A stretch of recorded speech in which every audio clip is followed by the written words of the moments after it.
Halo, pada kali ini kita akan berdiskusi saham-saham di sektor consumer goods. Tapi seperti biasa, sebelum mulai kita lihat dulu pergerakan IHSG selama seminggu terakhir. Secara umum tidak ada perubahan dari pergerakan IHSG. Ini kita gambarkan uptrend di garis uptrend berwarna hijau ini untuk IHSG. Dalam jangka pendeknya memang IHSG masih berada dalam uptrend. Akan tetapi kalau turun di bawah level 6.950, maka IHSG berpotensi koreksi dulu ke support berikutnya di angka 6820. Kita gambarkan dengan tanda panah di seperti ini, 6820 seperti ini. Oke, kita mulai. Untuk saham pertama kita di consumer goods adalah UNVR, Unilever Indonesia. Terlihat memang UNVR menguji resistance 3.800. Cuma kalau menurut pendapat kami seharusnya UNVR turun dulu supaya membentuk base ya sebelum lanjut naik. Tapi secara umum kalau memang berada di bawah 3.800 ini sebaiknya ditunggu dulu. Karena bisa saja UNVR melanjutkan penurunan mungkin menjadi seperti ini. Akan tetapi kalau UNVR bisa berbalik arah, misalnya di angka 3.500 lalu naik ke resistance 3.800-nya, maka UNVR bisa menembus downtrend yang sudah lama sulit ditembus. Seperti itu. Saham kedua adalah saham Mayora Indah. Saat ini berada dalam downtrend yang berwarna hijau ini.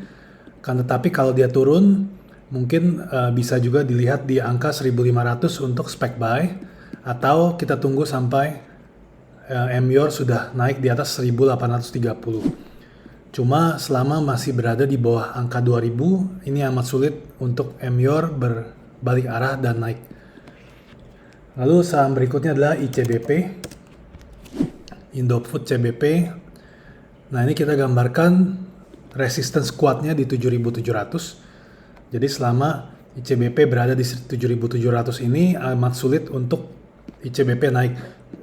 Jadi untuk saat ini kita perlihatkan dulu downtrend jangka pendek untuk ICBP. Jadi kalau selama tidak tembus dari garis hijau ini, ICBP akan cenderung turun ke arah 6.700. Berikutnya adalah INDF, Indofood Sukses Makmur. Ini juga berada di bawah resistance kuat 6.100 karena sudah berapa kali diuji. Akan tetapi ini lebih baik sedikit dibanding ICBP. Jadi kalau memang INDF bisa naik di atas 6.100, jadi kita bisa ikuti dengan pergerakan namanya ini adalah higher low, jadi 24 ini di atas terus ya bergerak naik.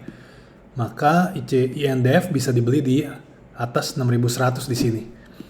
Untuk secara pergerakan setelah naik di atas 6.100, maka INDF akan berpotensi naik. Lalu berikutnya adalah saham SIDO, industri jamu, farmasi. Sudah uptrend sejak Oktober, November ini. Akan tetapi pada Jumat ini dia kembali turun mendekati garis uptrendnya ini. Nah, kalau beberapa hari ke depan SIDO bergerak turun terus, maka sudah berakhir uptrendnya.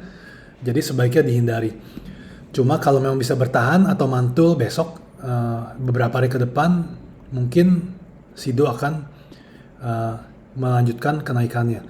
Cuma kalau kita melihat volume jual pada hari ini, ada kemungkinan bahwa SIDO bisa saja melanjutkan penurunan.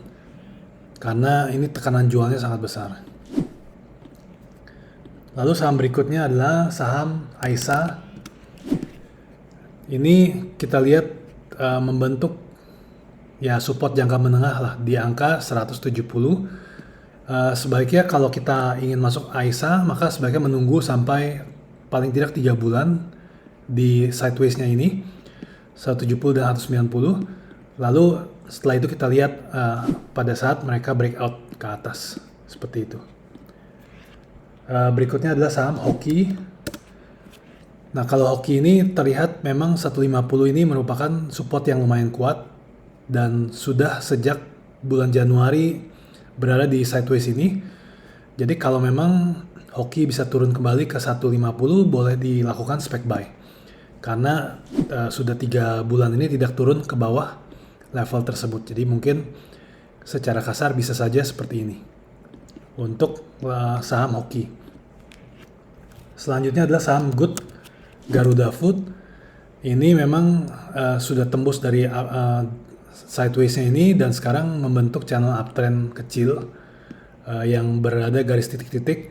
Jadi memang selama Good bisa berada di atas 510, mungkin akan cenderung naik di 510 di sini. Lalu saham berikutnya adalah ADES, Akasawira Internasional. Nah ini sudah berada di atas pada waktu itu support kuat di 3.250. Jadi kalau memang saat ini berada di tengah-tengah channel uptrend ini, sebaiknya kita menunggu. Bisa saja kita menunggu di bawah seperti ini. Pada waktu ADES kembali turun dengan volume rendah ke 3250-nya. Lalu kita lihat lagi saham berikutnya adalah saham HMSP. Nah, HMSP ini sudah turun jebol dari support kuat di 950, jadi kita sebaiknya lihat dulu apakah bisa berada di level saat ini selama 3 bulan atau tidak. Kalau tidak bisa, maka ada berpotensi turun lagi ke level selanjutnya seperti ini. Lalu kita lihat GGRM. GGRM sempat diakumulasi selama 3 bulan, naik, lalu turun lagi. Nah, kita gambarkan ini potensi upside jangka pendek, walaupun belum terbukti, tapi bisa saja kalau memang GGRM turun, ada kemungkinan dia naik. Karena pada waktu di 30.100 ini, GGRM mantul ke atas ya.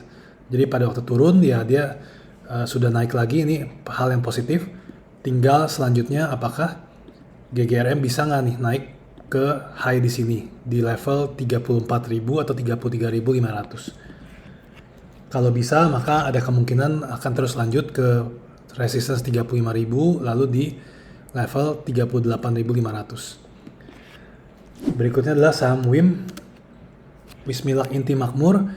Ini adalah saham rokok yang lebih terlihat bagus ya di sini, karena pada waktu WIM turun dari resistance 490-nya ke 410, dia bisa naik dan saat ini berada di resistance yang lagi. Jadi kalau resistance 490 bisa ditembus, maka WIM berpotensi naik ke angka 600-an, 610. Tapi untuk saham-saham yang GGRM dan HMSP tidak sebagus WIM dari segi formasi teknikalnya. Oke, sekian saja untuk update saham-saham consumer goods pada hari ini. Semoga bermanfaat. Terima kasih.